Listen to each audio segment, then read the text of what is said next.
In the headlines, troops kill several bandits involved in attack on NDA Kaduna. Police arrest most wanted bandit in Zamfara as another high-profile bandit escapes in Kaduna. Nigeria leads as Africa records 524 monkeypox infections and 12 deaths. And lastly, on the foreign scene, Russian forces retreat from key towns in Ukraine's northeast. Hello and welcome to Trust TV News Updates. I am Martia Umar.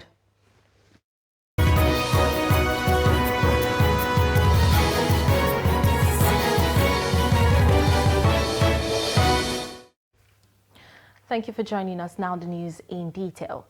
Kaduna State government says a notorious bandit, Bodari Isia, has narrowly escaped a military offensive while his deadly second-in-command and several other fighters were gunned down by Nigerian army troops. A security update signed by the State Commissioner for Internal Security and Home Affairs, Samuel Aruwan, said security agencies informed the state government of this development in an operational feedback. According to the reports, the troops engaged the bandits around the Tollgate General area of Chukun local government area. The bandits scrambled in retreat, only to run into another ambush and by the troops in Sabongera General area. The statement adds that troops engaged the bandits ferociously and corpses and weapons were recovered at the scene, while some of the terrorists eventually died from bullet wounds. Everyone said Bodari's deadly second-in-command, one Musti, was among those identified to have been eliminated alongside one Yellow May Madrid and one Deng Kasinawa. With others yet to be identified, some of the terrorists are battling with life-threatening wounds. He said Musti and Bodari were responsible for the security breach at the Nigerian Defense Academy, Kaduna, and kidnapping of students of the Federal College of Forestry Mechanization, the Emir of Bungudo, and several other citizens last year. Police in Zamfara State have arrested one of the command's most wanted suspected bandits who is alleged to be carrying out attacks, kidnapping and cattle rustling in Anka and Mukim local government area of the state. According to the police, their operatives also apprehended a suspected criminal who has been robbing bank customers of their money and other valuables in Borno, Bauchi, Kebbi, Sokoto and Zamfara State. The report. The police public relations officer of the Zamfara State Police Command, Mohammed Shehu, paraded the two suspects before journalists on behalf of the Commissioner of Police, Kolo Yusuf.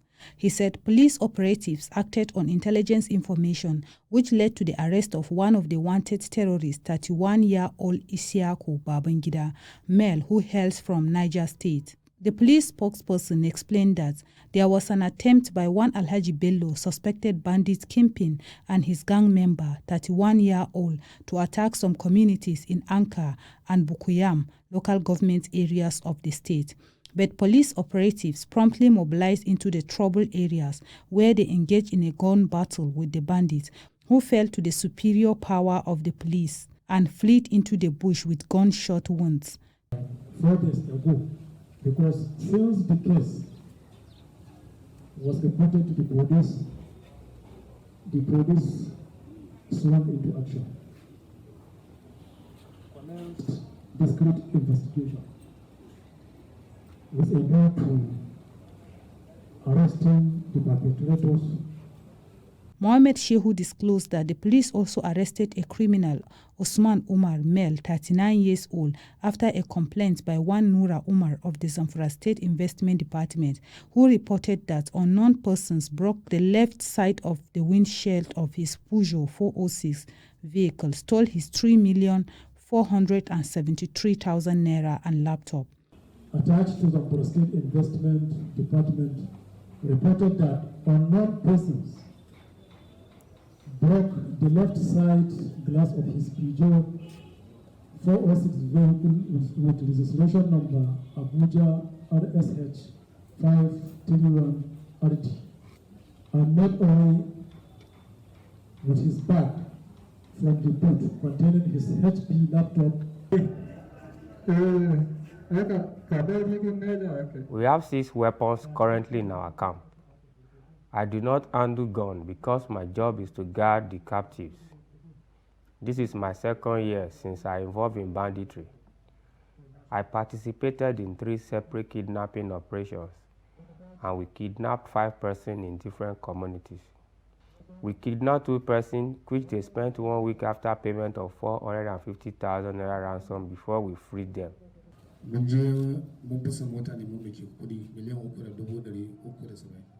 Abdullah and I broke into someone's vehicle and stole his money. This is the first time I would engage in such acts in Zamfara State. We use iron to break into people's vehicles. I have been engaging in the act for the past 7 months now. The police have recovered 3,500,000 naira and a laptop from the suspect, who had confessed that he has been perpetrating similar crimes in Borno, Bauchi, Kebbi and Sokoto states. And moving on, Kaduna-based Islamic scholar Sheikh Ahmed Gumi has called on the Department of State Services DSS to either release Tukur Mamu or charge him to court. During his weekly preaching at Sultan Bello Mosque, Gumi said Mamu was arrested because of his role in assisting victims of terrorist attacks. Citing the law, Gumi said anybody arrested over an alleged crime needs to be taken to court within 24 hours. The cleric, who said God has a way of testing a believer, added that the arrest of Mamu was God's way of testing his faith, praying that Mamu would overcome it. And still on security matters, Taraba State Police Command has apprehended a 32-year-old suspected criminal who has been defrauding POS operators around ATC and Nasara quarters of Jalingo, the Taraba State capital. The suspect, identified as Yahya Ahmed, is a resident of Federal Medical Center quarters, Sentali Ward in Jalingo local government area of Taraba State. The report. Briefing newsmen at the Taraba State Police Command, where the suspect was paraded before journalists, the Commissioner of Police, Abimbola Shokoya, said the success was recorded following a written petition sent to the Taraba State Police Command by one Wilfred Igohia Ike of New Era Quarters, Jalingo, who alleged that his POS operator was defrauded to the tune of 100,000 naira by an unknown person. The commissioner, who was represented by the police public relations officer of the command, Abdullahi Usman, said the suspect used an ATM card to defraud the operator to the alleged sum. The commissioner further stated that during the course of investigation, the suspect confessed to the offence he is accused of, adding that debit cards of different banks were found in his possession. Unknown person fraudulently collected a sum of 100,000 from his POS operator, Mrs. Godia Jekine Jatau. The suspect came with Unity Bank's debit ATM cards. On receipt of the petition, the men of the state CID swung into action and succeeded in arresting one Yahya Ahmed M, 32 years, resident of Medical Center quarters, Sintali Ward here in Jalingo. The suspect, Yahya Ahmed, confessed to the crime, noting that he had defrauded the operators to the tune of 450,000 naira only and not 600,000 as alleged by the police. I am working as a commercial driver. May Allah guide us all towards doing the right thing. They should desist from engaging in fraud, as it's a bad business indeed. I have repented, sir. May Allah guide and excuse us all. I am remorseful, sir. May Allah guide them to abstain from further defrauding people. The commissioner appealed to citizens of the state to continue to partner with the command through provision of useful and actionable information on the activities of any suspicious individual or groups, assuring that all information would be treated with the utmost confidentiality. And away from Jalingo, we move to Ilori, where the Zonal Command of the Economic and Financial Crimes Commission has arrested a 29-year-old Chinese Gandan for alleged illegal mining in Ilorin. According to a statement by the head media and publicity of the commission, Wilson Wajere, on Saturday, Dang was arrested on Friday and found to be in possession of crude minerals without authority. And there's apprehension in Owerri metropolis as government suspected to be kidnappers have abducted a prominent traditional ruler in Imo State, Eze Joel Ndekwo. He was said to have been kidnapped on Friday evening in front of one of his companies in Owerri. The kidnapped monarch, who owns a series of businesses including Ude Kings Nigeria Limited, is the traditional ruler of Isiala Umudi Autonomous Community in the Nkwere local government area of the state. The abductors are yet to establish contact with his family, though the police spokesperson, Michael Abatam, is yet to respond to the incident. The State Commissioner for Information and Strategy, who reacted to the kidnap, decried the incident. The absence of a bridge linking Kaduna community to the rest of Kaduna metropolis is hindering many pregnant women from accessing antenatal care. According to residents, local boats have become the fastest means of conveying pregnant women to the hospital for delivery, but regrets that many of them die before reaching the hospital. To this end, the Kaduna, Mashigi and other communities at Hayin-Kogi want government to build a bridge that will link them to Kaduna City. The report. Kurumin Kaduna is a community in Igabi local government area of Kaduna State. Though the community is close to Kaduna Millennium City, its lack of a road hinders them from easily accessing the metropolis, hence their reliance on local boats. This river bank is always busy with local boats conveying people who use the boat for their daily activities. I use the boat to go to the metropolis to buy bags of groundnut. Sometimes we cross the water late in the evening. We are farmers and we find it difficult to transport our produce due to lack of road networks.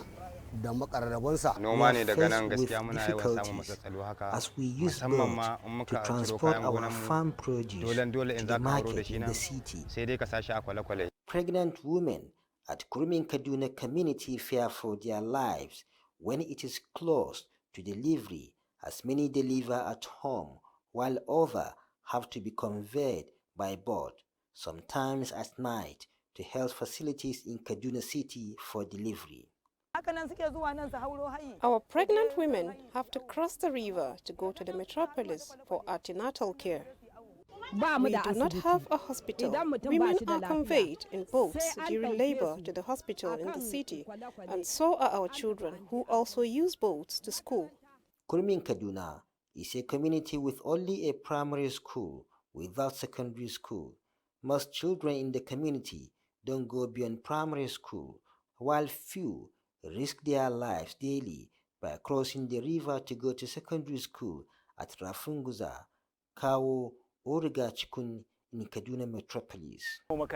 We need a school in our community. The only primary school we have is not in good condition. We want government to build a secondary school. We have a primary school, but we do not have a secondary school. We want the government to come to our aid. Kurumin Kaduna, Mashigi and other villages at Hayin-Kogi supply tomatoes and vegetables in large quantity to the people in the metropolis, but the lack of an accessible road linking the community with the Kaduna City is a major constraint to business here. Bella Musa, Trust TV News, Kaduna. A very disturbing matter there from Kurumin Kaduna. And now to political matters. The national chairman of the People's Democratic Party, Iyorchia, has appealed to the chairman of the party's Board of Trustees, Senator Adolphus Wabara, to help resolve the crisis in the party by reaching out to aggrieved members of the party. As part of the effort to resolve the lingering problems in the party, Dr. Ayu said members of the National Working Committee would visit Governor Nyesom Wike of Rivers State in Port Harcourt early next week for full reconciliation. The NWC members will be led by Deputy Chairman North, Ambassador Ilya Damagum. The PDP chairman stated this when he led members of the NWC on a condolence visit to Senator Wabara, who lost his wife recently. According to a statement by his special advisor Media and Communications, Simon Imoboswan, the internal dispute which followed the party's presidential primaries has split members with allies of the presidential candidate Atiku Abubakar and those of Governor Nyesom Wike trading words. Southeast stakeholders of the All Progressives Congress APC have concluded a one-day seminar ahead of the commencement of campaigns for the 2023 elections. The event took place in Owerri, the Imo State capital, as part of preparations to ensure victory for the party in the zone. The report. Candidates and party faithful from Abia, Imo, Anambra, Ebonyi, Enugu and Imo states all converge in Owerri, the Imo State capital, for this strategic session. The host governor and leader of the APC in the southeast, Hope Uzodinma, commended the turnout of the event and urged all candidates to work for the success of the party come 2023. Buhari came in 2015, committed to the building of Second Niger Bridge, made sure it was included in the budget, paid out 368 billion naira. Today, Second Niger Bridge is completed. Speakers at the meeting in their submissions called for unity among party faithfuls ahead of the elections. And we have something that's standing before us where God will prove that we, the Southeasterners, are champions. Security issues is being tackled. There's no time you will not see, even go to the Bible. In the last days, there will be wars, there will be insecurity. So these things are normal. But the government is working very, very hard, round the clock, to make sure that we sleep with our two eyes open. If we don't come together as a group and fight together, we can't win. In Abia, everybody were governorship candidates. You must call the senatorial candidates. You must call the House of Rep candidates. You must call the House of Assembly candidates and sit down and strategize. This is the only time you have APC National Assembly that are doing road. And she's doing in Abia and concrete road in Ebonyi.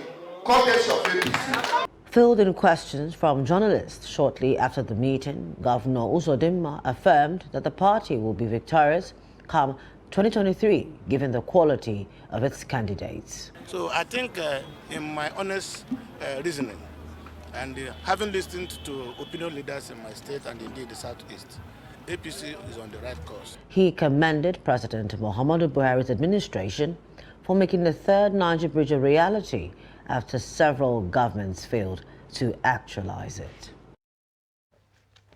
You're watching Trust TV News Update. Coming up shortly,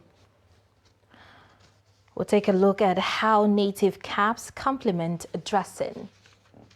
Details of this and other stories after this break. Stay with us.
Welcome back. Thank you for staying with us. You're watching Trust TV News Update. A recap of our top stories again. We told you that troops killed several bandits involved in attack on NDA Kaduna. And the police arrest most wanted bandit in Zamfara as another high-profile bandit escapes in Kaduna.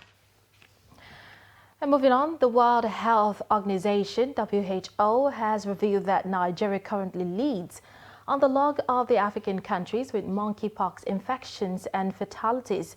WHO's Regional Director for Africa, Mr. Mogadishu. Moeti revealed this during a virtual press briefing on meningitis. As of September 8, according to the regional director, there are now 524 confirmed cases and 12 deaths across 11 African countries. Moeti said Nigeria topped the list of the cases recorded and is followed by the Democratic Republic of Congo and Ghana.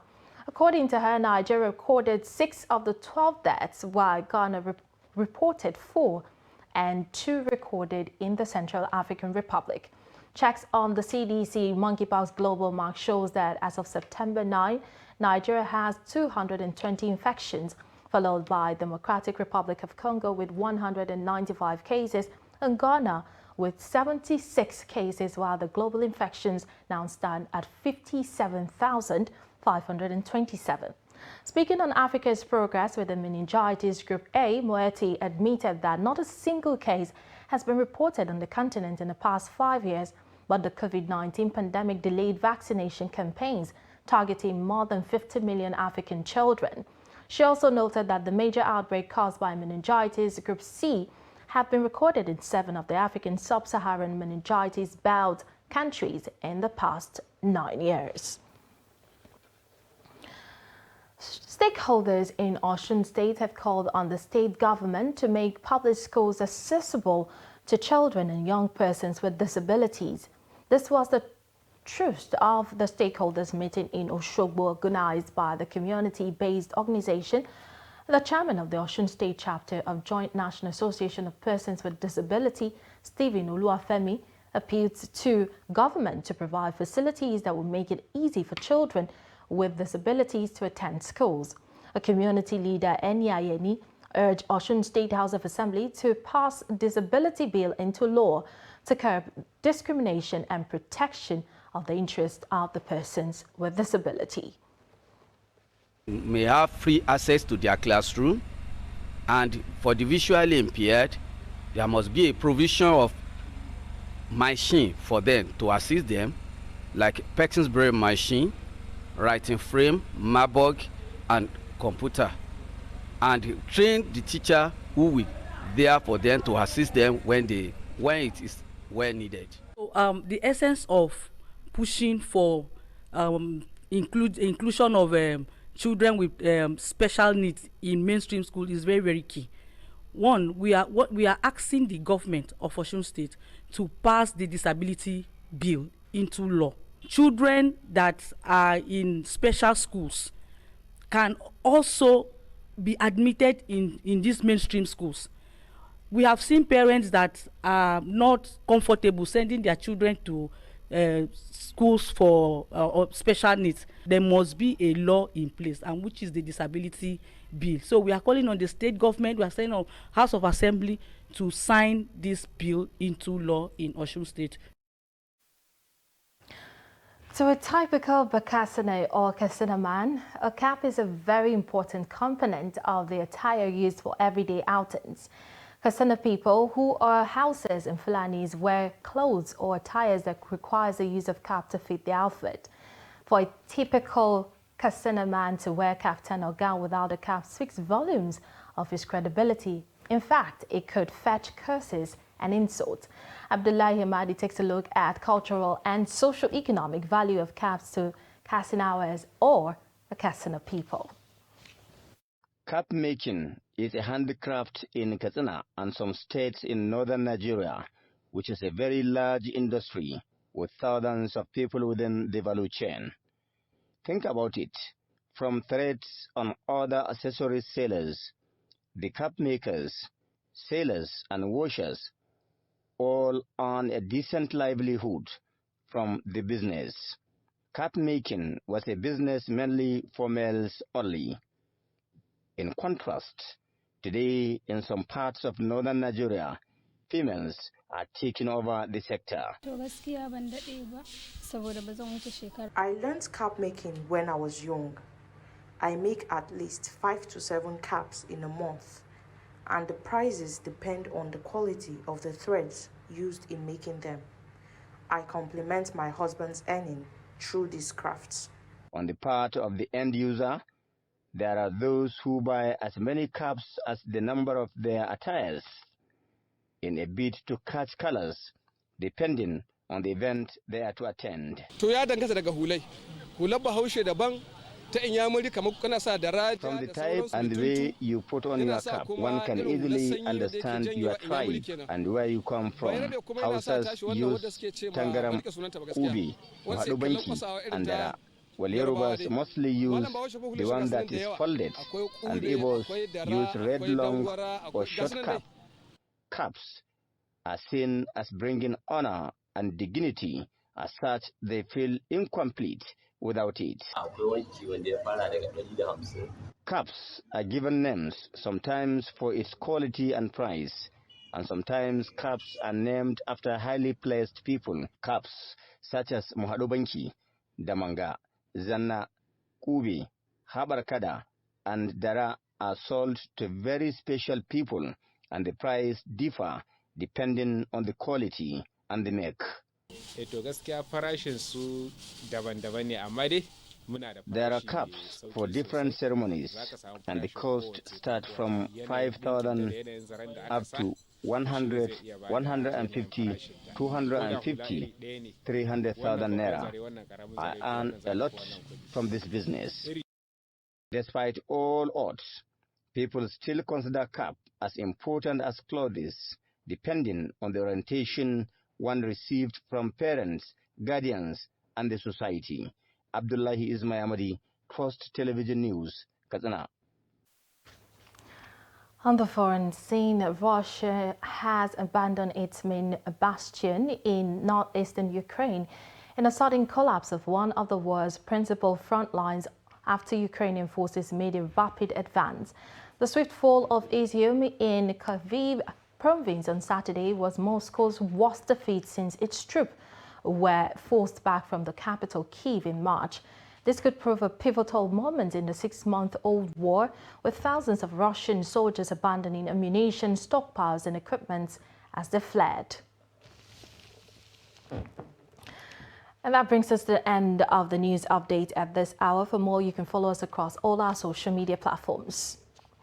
I am Martia Umar. Thank you for watching.